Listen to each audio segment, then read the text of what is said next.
Hello, wonderful internet strangers. My name is Max, and this is a video. Today, I'm going to be showing you how to create a kind of character file, but this isn't an ordinary character file. It's the OP GigaChad of character files. I'm going to be doing 3 today, so there's going to be 1 from each of my kind of character universes, and this will be super useful if you're like an author / graphic novel artist, or if you're just like a normie who has characters and wants to have like a concentrated area where that character exists. I don't know, something like that. I did some polls a couple weeks ago where you decided which characters you wanted me to do today, so we're doing those ones. If you've got any more questions, as always, just leave them in the comments and I will reply instantly because I have no life. Enjoy the video. So we are starting off with Raven for some reason. I'm just going to speed past this one because I have told you guys so much about this character in loads of different videos, and I'm just going to link one of those. I thought it was kind of surprising that you picked him, even though I've kind of talked about him loads. So I'll be going into more depth about the other 2 characters, but I'll just be using Raven as a quick example of what things that you should include. So obviously the first thing is like a portrait of the character, and I'd recommend a kind of waist up at least so you get an idea of what their outfit looks like. You should also include their name, their positives and negatives, a quote that they say, their relationships, and their backstory. And this is the next character. This is Viola. I'm going to talk a little bit more about the artistic process with this one. So in the video clips literally just then, you saw there was like a square illustration as well, which wasn't very well executed because I kind of did this quite quickly. But that is kind of another kind of visual element, which I guess is optional, but it has objects that are important to the character's story. So in Raven's one, he had his necklace and his box and other things like that. In Viola's one here, she has a little frame that's got taxidermied bats in it. Because she is a vampire and she's like the villain of the story, and the kind of enemies that she kills, she turns into bats and kind of keeps them on display in her living room because she's a bit psychotic like that. I'm actually super glad you guys picked her because she's got a really cool character design. She wears this kind of black and red dress that I got inspiration for from Pinterest and other areas. So, you know, you probably all use Pinterest anyway, but if you don't, then that's an option. And I used a mixed media color pencils on top of a watercolor wash technique. I use that quite a lot on this channel, and if you want more tips on mixed media stuff, then I've got a whole video dedicated to that. But yeah, you can use this technique as well if you want to. I find it quite easy. So Viola is from a story and a set of characters that I don't think I've ever even mentioned before. It's like a Victoriana kind of vampire story, and she is the antagonist. She basically just kind of ruins everything, but I won't like spoil the plot of it because I do intend to write it up as a book.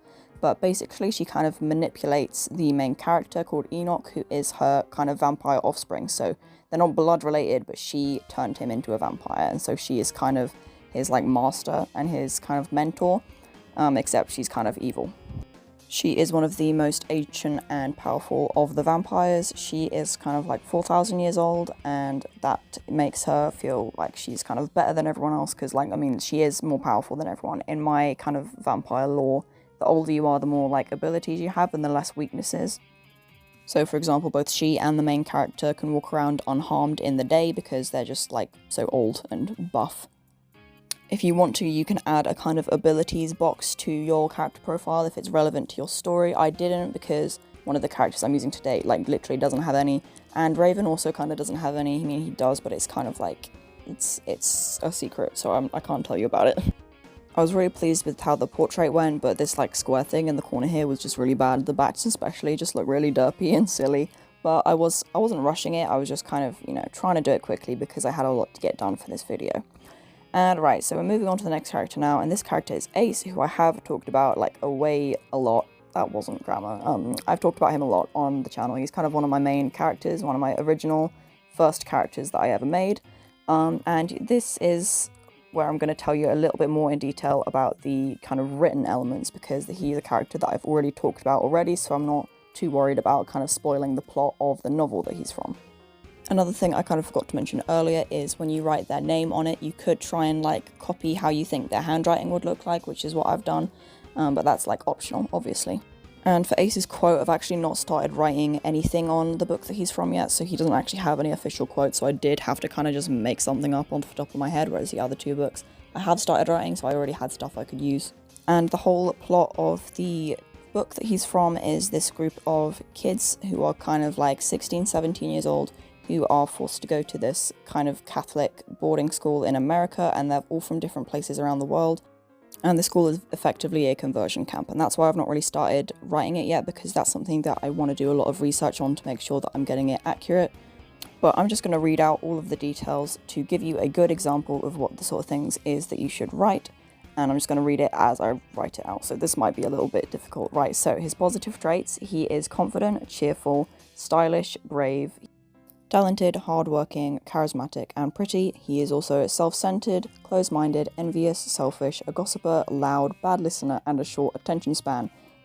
I'm not going to read the relationships because you can kind of read that yourself and you kind of know what a relationship is, so you don't really need any examples. But in terms of a backstory, you want to include anything that is relevant to why the plot happens the way it does. So this isn't explaining the story of what actually happens, it's just explaining what causes it to happen. For example, if they've got like childhood trauma, or like something happens to their parents are a certain way, have a certain mindset, where they're from, and if there was any major kind of changes in their life before the plot takes place. I hope you found that helpful. It was slightly brief, I'm afraid, but nevertheless, we persist. Thank you for watching the video all the way to the end. I really do appreciate it, and I'm sorry that the video came out a little bit later this week. As you can see, I had a lot to finish for this video, so that's why it took a little bit longer.